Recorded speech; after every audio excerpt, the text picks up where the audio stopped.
Welcome back to Games Revealed. I'm James and also the Brink, and we are one. So today I have a little bit of a fun topic concerning skins and screens. Plenty of skin, plenty of screen, and we're just going to go into it on how I think Dbrand and this semi-off brand, well, it's a non-Dbrand screen protector it is. So before we get into it, make sure to like, subscribe, and bash that bell with your crowbar. So first off, I think the skin, the Dbrand skin that you can see here, is really good quality. To be honest, it makes for, like, if you put it down wrong, you can reset it. And you have to set it with a hairdryer, at least this version. If it's more flat, Dbrands, I've known that you don't need to use that type of method. Typically, you can just, like if it's your laptop, you just lay it on top. It works great. One of my worries was that it was gonna be a little bit more like a sticker, more prone to rip and all that. It's not.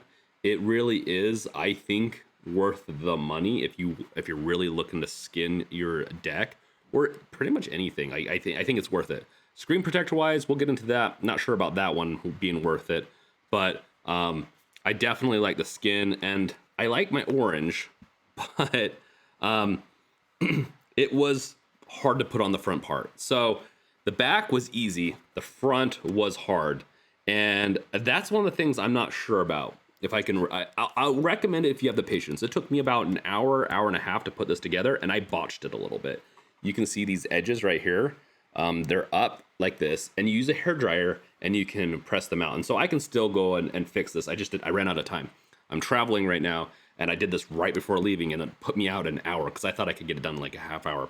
And the back was easy. It took me 5 minutes, even though I had to use the blow dryer to make sure to properly stretch this and make it right. This was easy. The front, with all its detailed sections, made it a lot more difficult. That being said, yeah, and I need, like, there's just areas where I can touch it up where if I use the blow dryer, I should be able to reset it. Right here is one of those weird ones where I got it flat for the most part, but still there's an edge right here. But in order to get this to, don't mind the dog, he's barking because he's upset too that I messed up the skin. So you can see right here, like it should have been stretched down further, but I stretched it out this way, and so it overlapped right here, really throwing it off. And so it's something difficult, to be honest. It's something difficult. I think people are probably going to make this mistake more if I did. That being said, I'm not a professional skin setter, and I'm not a very patient person when it comes to this type of thing. But the skin, once again, I really like it. I actually like this black camo a lot more than I thought I would, and I like it more than the orange. So there's even a chance I might replace the front portion with the black camo. It's more low-key. I don't want anything distracting. That's why I didn't get the teardown. The teardown was just too distracting. When I was looking through it, I was like, yeah, I want that so bad. But I know while I'm playing a game, I want my focus to be right here. That's kind of why I like black, maybe even white. It's just neutral enough for me. It's not complicated. It doesn't distract me. So I'm able to actually, keep my eyes on this. I have an attention issue sometimes. So I try to avoid things that are too distracting or too, whatever. So with that, I don't know totally. If you lack the patience to properly place this, maybe don't get it. So that's the skin. I definitely recommend it 100% if you want to be visually different and to just get that little bit of aesthetic that's really pleasing. I think it's worth it. I think it's worth the money. Cost me about probably a total of $30 to get this. It included shipping for free once you spend a certain amount. I didn't include the trackpads because I don't like the way at least this one feels. It's too smooth. I want that rough surface. It just has a better feedback for me. The camo does have a rough surface too. The way they did it, it definitely feels different than the orange part, which is smooth, which that's another reason I'm not sure about this. It's smooth, but it still it's sticky enough to where I'm not going to drop it or slip out. So it's just a different texture, and I'm still trying to understand how I like that. So onto the screen. The screen, like I said, it's this off-brand, whatever an off-brand means. It's not Dbrand, but it works great. It was like $10. You can get them for around $10, I believe. and I definitely like it. I'll have a link in the description below on both of these, and so you can always go and see the sources for the stuff.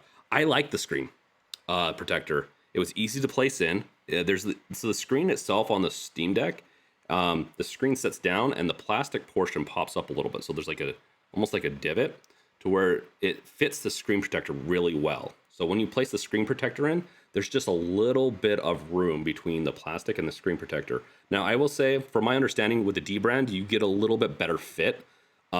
It barely doesn't fit the screen, but it's so little that it's not going to really matter. And I don't think you're going to be able to tell really well from the camera. I think for most people, it's just not going to matter. For maybe someone that wants that perfect fit and that perfect screen protector, I'd probably still recommend going with Dbrand. I'm not typically that way. I don't even actually do screen protectors a lot, but since I'm going to be traveling a lot with this and doing a lot of different things and videos, I decided to protect my investment and prevent future problems with doing these videos by putting the screen protector on. And I can wholeheartedly say the screen protector is pretty good, and there's really no minuses to it so far. It was really easy to install. The instructions were really easy. I'm not going to do a video on that just because it was so easy. There's a video on how to apply the skin. I definitely recommend watching that. Do not skip that step. I almost did, and it would have been very, very bad if you skip the instructions on the skin itself.